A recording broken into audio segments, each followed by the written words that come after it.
Y por eso la glucosa vence su capacidad de absorción a nivel de los túbulos renales, entonces esta glucosa comienza a arrastrar agua, es por eso que se produce la poliuria. La persona va a orinar litros de litros. Esta poliuria, ¿qué causa? Deshidratación extra e intracelular y produce una polidipsia. Igual trata de compensar esa deshidratación y aparte el paciente constantemente está con hambre, tiene una polifagia, come bastante.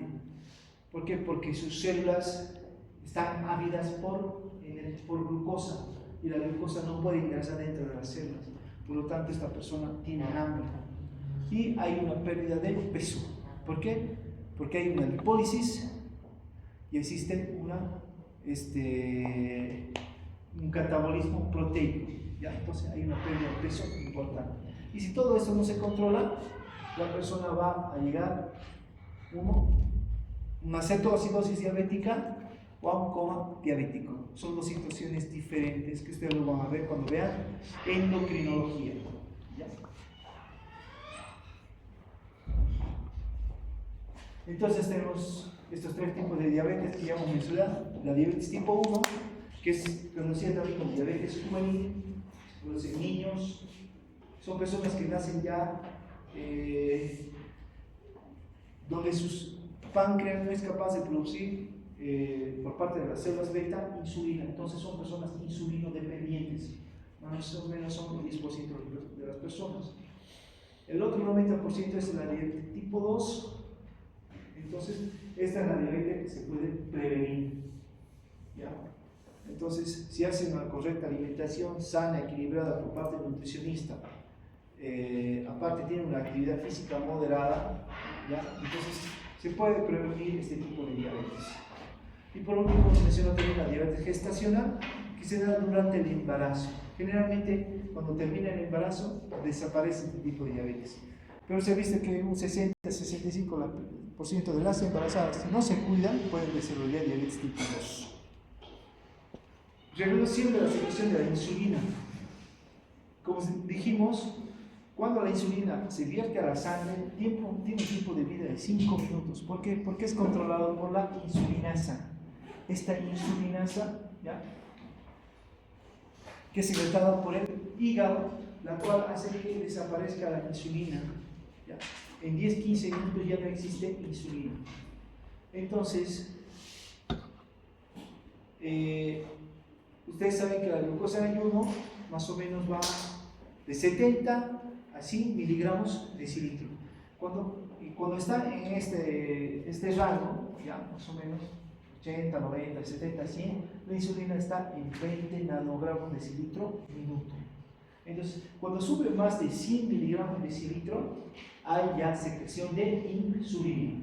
Ahora, si tenemos insulinas de 350, 400, entonces la secreción de insulina sube unas 10 a 15 veces más. Entonces, esta hipersecreción de insulina es lo que agota las células beta. Entonces, llega un momento que ya no pueden secretar. Entonces, ahí ya tenemos los problemas de la diabetes. Entonces, ¿cuáles son los principales estímulos para la secreción de insulina? Es los niveles elevados de glucosa, la hiperglicemia. Entonces, es necesaria para que se libere la insulina. ¿Qué más? Igualmente se han visto aminoácidos, los cuales favorecen la producción de insulina, como ser la lisina, ¿ya?, pero no es muy importante.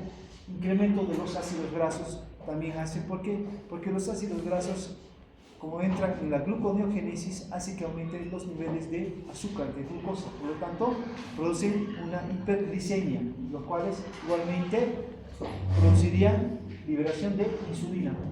Hormonas gastrointestinales. ¿Qué hormonas?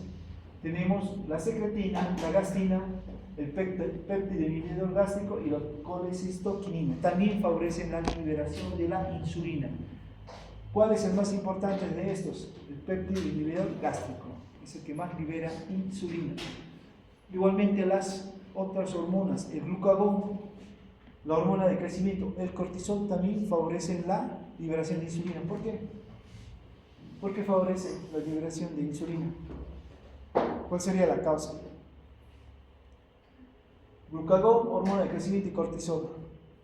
¿Qué característica tienen las tres? ¿Qué producen? ¿Qué? ¿Qué? No. Puede producir, pero no, esa no es la razón. ¿Cuál sería la razón? Habla. ¿Qué tiene como glucagón, hormona de crecimiento y cortisol? ¿Qué produce?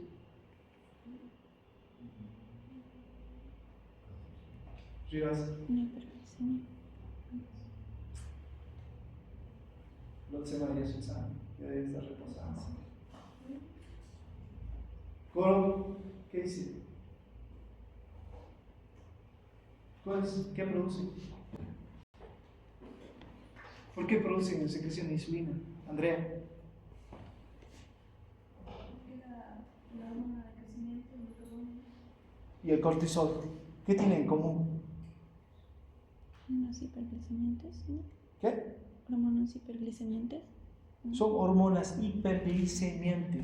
Todas me aumentan la glicemia en sangre. Por eso van a haber secreción de insulina.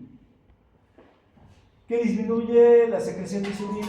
Claro, la hipoglicemia y la disminución de ingesta de alimentos en ayunas. Ustedes cuando hay ayunas pueden llegar a una hipoglicemia.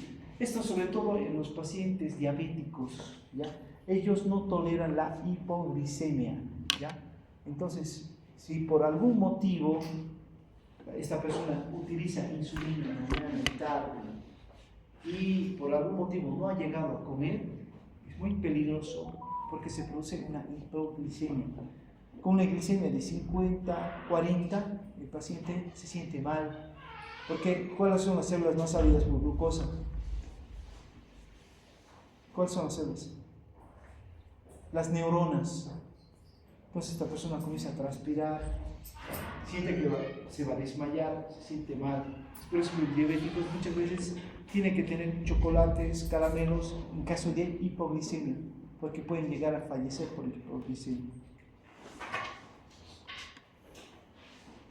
Ahora vamos a ver lo que es el glucagón. ¿Ya? Entonces el glucagón es la segunda hormona que es producida por el páncreas endocrino, por las células alfa. Es un polipéptido que está formado por 14 aminoácidos y tiene un peso molecular más o menos de 300.000, de 3.000. ¿Ya? Entonces, ¿cuál es su mecanismo de activación del glucagón? Entonces, como ustedes saben, en periodos de que nosotros no recibimos alimentos, ¿ya? Entonces, nuestra glicemia que normal es de 70 a 100 miligramos decilitro se mantiene gracias al glucagón, porque una glicemia está menor a 100 no va a haber liberación de insulina. Entonces, ¿cómo hace para mantenerse? Lo hace gracias al glucagón. ¿Qué hace este glucagón? Entonces, miren, el glucagón actúa sobre todo a nivel de las células hepáticas. ¿Qué hace? Actúa sobre los receptores de membrana y activa a la proteína G. ¿Qué es la proteína G? ¿Qué es la proteína G? Es un segundo mensajero. Entonces esta proteína G actúa sobre la adenilciclasa, la cual actúa sobre el ATP para transformarlo en AMP cíclico. Este AMP cíclico, ¿qué hace? Actúa sobre la fosforilasa. Primeramente sobre la fosforilasa B, que es una fosforilasa inactiva. ¿Qué hace? La transforma en fosforilasa A, que es una activa. Entonces esta fosforilasa activa, ¿qué hace? Esta fosforilasa va a hacer que el glucógeno se separe del fósforo, ¿ya? Perdón, que la glucosa primeramente se separe del fósforo y esta glucosa vuelva a salir del hepatocito y de esta manera aumenta produce una hiperglicemia. O sea, que produce una glucógenolisis, ¿ya? ¿Por qué? Porque aparte inactiva a quién, a la sintetasa de glucógeno o glucógeno sintetasa. Entonces produce una glucógenolisis, ¿ya? Entonces esta es la manera de cómo el glucagón me produce hiperglicemia a nivel de la célula, a nivel del hígado.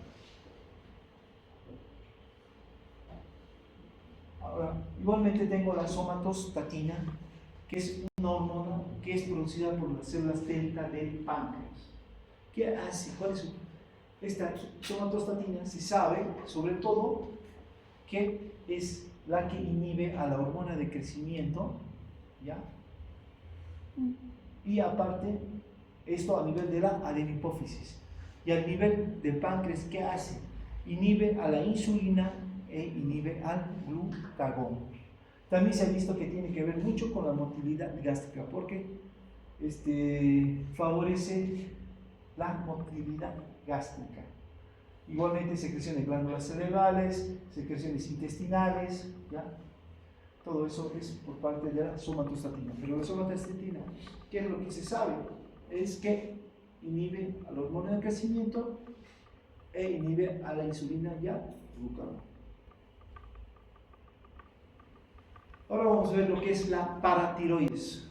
Como vemos, la paratiroides es una glándula que se encuentra en el espesor de la glándula tiroides.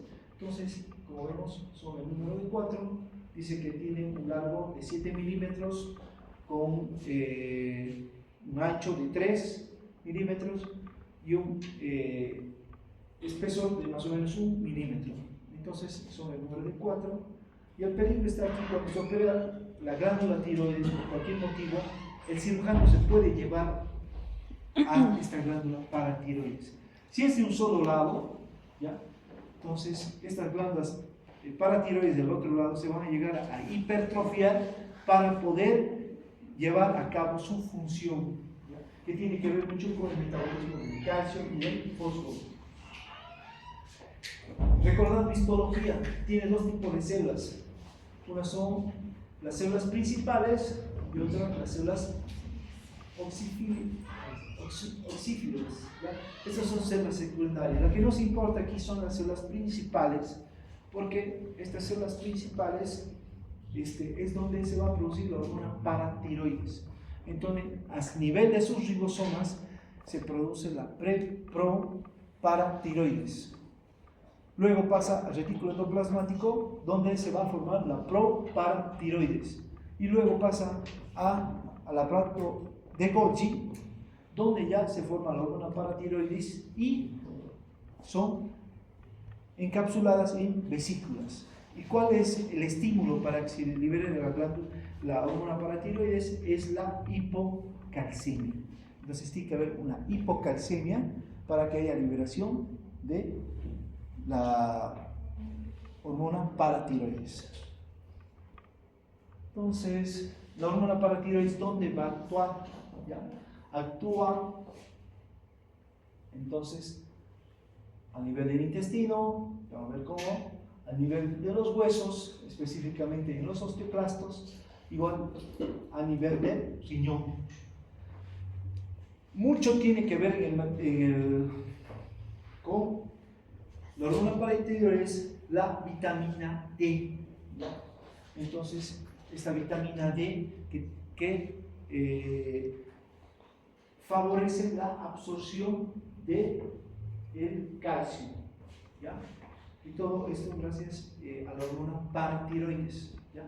Entonces, el calcio, como sabemos, está en nuestra dieta. El alimento más rico en calcio, ¿cuál es? ¿Lácteos? La leche, ¿ya? La leche, entonces, es el que nos da el calcio, ¿ya? Entonces, este calcio es que cumple varias funciones en nuestro organismo y, sobre todo, cuando pasa a nivel renal, ¿ya? O sea, llega a la nefrona, pasa el glomérulo, llega al sistema tubular, este calcio es reabsorbido como vemos aquí, en las ramas, en el tubo contorneado proximal, en el asa de Henle, ¿ya? Como vemos aquí, hay células tubulares del asa de Henle, como el calcio es absorbido junto al magnesio y al sodio, y es nuevamente llega a la parte vascular para ser utilizado, y obviamente es reabsorbido en el tubo contorneado distal y en el tubo colector. En tubo contorneado distal es absorbido gracias a la vitamina D. Entonces, la vitamina D tiene que ver mucho con la reabsorción del calcio. Ya vamos a ver cómo lo hace. Entonces, esta vitamina D, ¿ya?, se encuentra en los alimentos, ¿ya?, sobre todo en el pescado, pero y esta vitamina D se va a acumular a nivel de nuestra piel. Ya hay depósito de vitamina D que está en forma de 7-dehidrocolesterol, ¿ya?, y necesita de la radiación solar ultravioleta. Es por eso que es muy importante tomar baños de sol. ¿Por qué? Para que este 7-dehidrocolesterol se transforme en colecalciferol. Este colecalciferol ya llega a la sangre, y en el hígado se produce la 25-hidroxilasa, la cual al colecalciferol lo transforma en 25-hidroxicolecalciferol. Este 25-hidroxicolecalciferol llega hasta los riñones, ¿ya?, y por el 1-alfa-hidroxilasa se va a transformar en 1,25-dihidrocolecalciferol. Este 1,25-dihidrocolecalciferol es el que favorece la reabsorción del calcio a nivel del tubo contorneado distal, sobre todo, ¿ya? Ahora, este 25-hidrocolecalciferol, ¿ya?, dice que se llega a depositar más o menos por 2 a 3 meses a nivel del hígado y puede ser utilizado, ¿ya?, en cualquier momento para la absorción de la vitamina D, sobre todo en invierno, donde no hay rayos solares. Entonces, como vemos, aquí tengo otra imagen. Entonces, este 7-dehidrocolesterol que se encuentra en la epidermis y que gracias a los rayos solares se transforma en colecalciferol, el cual llega a la sangre como vitamina D3 y por la 25-hidroxilasa, ¿ya?, se va a transformar en 25-hidroxicolecalciferol o calcidiol, ¿ya?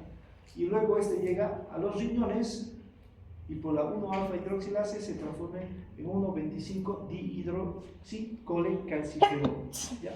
Entonces, ¿cuál es la función de esta vitamina D? O que también se conoce como calcitriol. Aumenta la absorción intestinal del calcio, ¿ya?, aumenta la reabsorción del calcio a nivel renal y aumenta la reabsorción ósea, ¿ya? Entonces, todo esto gracias a la hormona paratiroidea. Entonces, aquí tengo esta imagen. Este es un paciente renal que está sometido a hemodiálisis, ¿ya?, tiene una insuficiencia renal crónica. Tendrá vitamina D este paciente activa que cumple todas estas funciones. Si es insuficiente renal, no. Entonces, a estos pacientes insuficientes renales se les tiene que dar vitamina D en la dieta.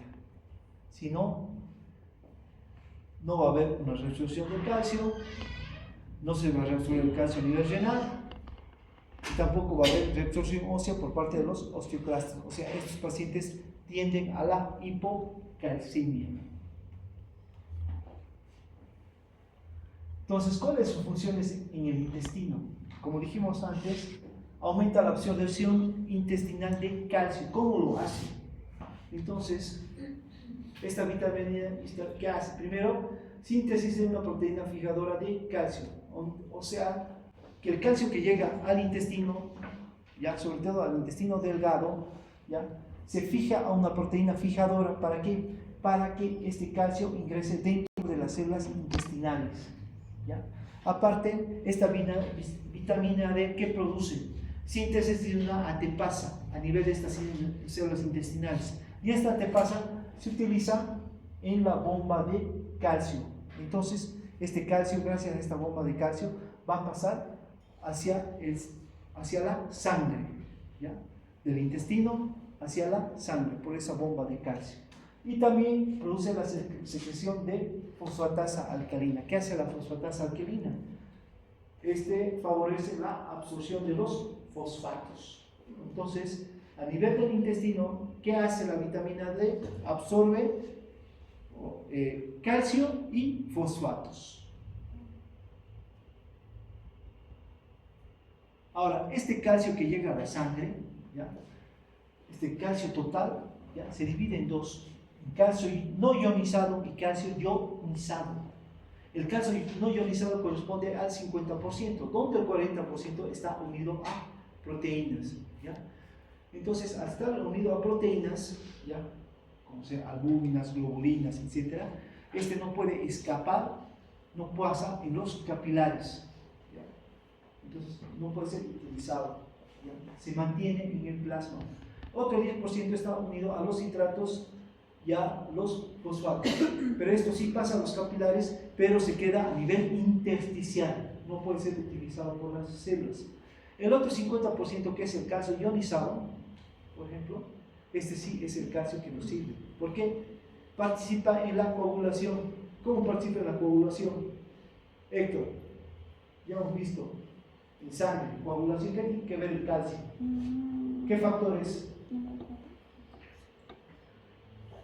Factor número 4.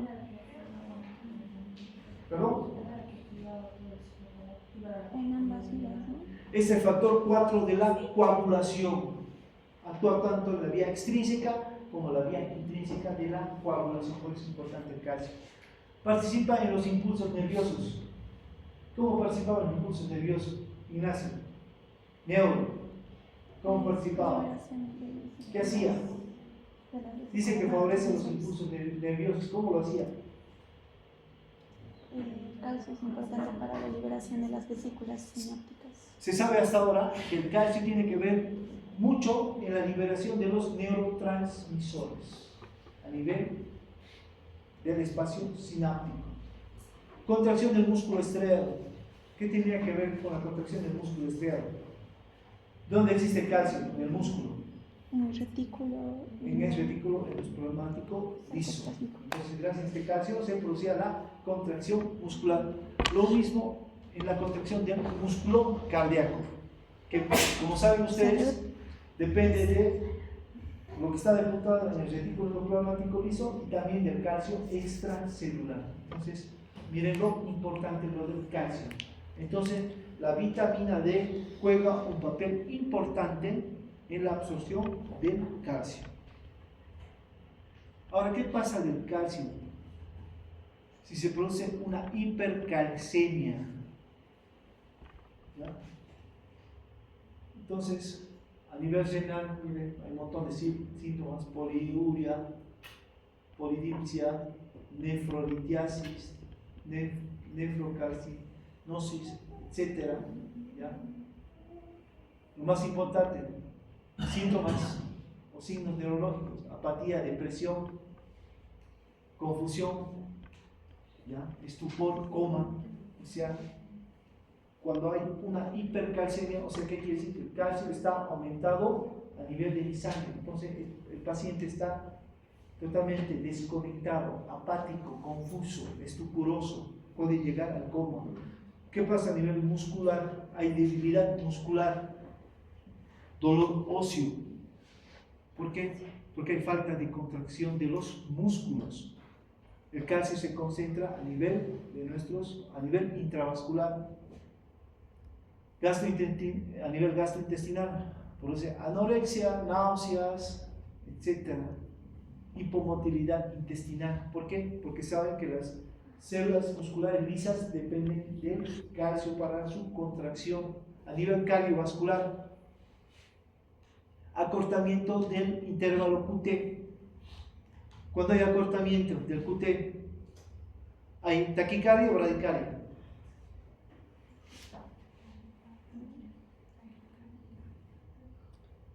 Bradicardia. Bradicardia. ¿Ya? Entonces, lo contrario pasa cuando hay hipocalcemia. En la hipocalcemia que hay a nivel neuromuscular, va a haber tetania, calambres musculares. ¿Ya? Y estas pacientes dicen que pueden fallecer por una tetania de los músculos respiratorios, ¿ya? Convulsiones. A nivel neurológico hay irritabilidad, depresión, alucinaciones, etcétera. ¿Ya?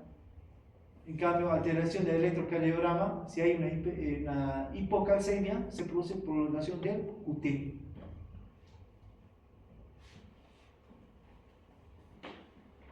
¿Qué pasa con la paratormona a nivel del tejido óseo? Como saben, la paratormona, ¿qué va a hacer? Tiene receptores a nivel de los osteoclastos. Entonces, activa a los receptores de los osteoclastos, ¿ya? Que están en su membrana. Entonces, van a activar a la adenilciclasa, que es, o sea, que actúa por segundos mensajeros mediante la proteína G. Entonces, esta adenilciclasa actúa sobre el ATP y este ATP se transforma en AMP cíclico. Y este AMP cíclico va a activar enzimas proteolíticas y al ácido cítrico y al ácido acético. ¿Qué hacen estas enzimas proteolíticas?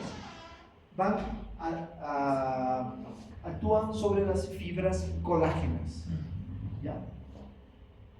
Y el ácido cítrico y el ácido acético actúan sobre los minerales de hidroxiapatita. Entonces, esto lo han visto en histología. Entonces, hay liberación de calcio, liberación de sodio y liberación de fósforo.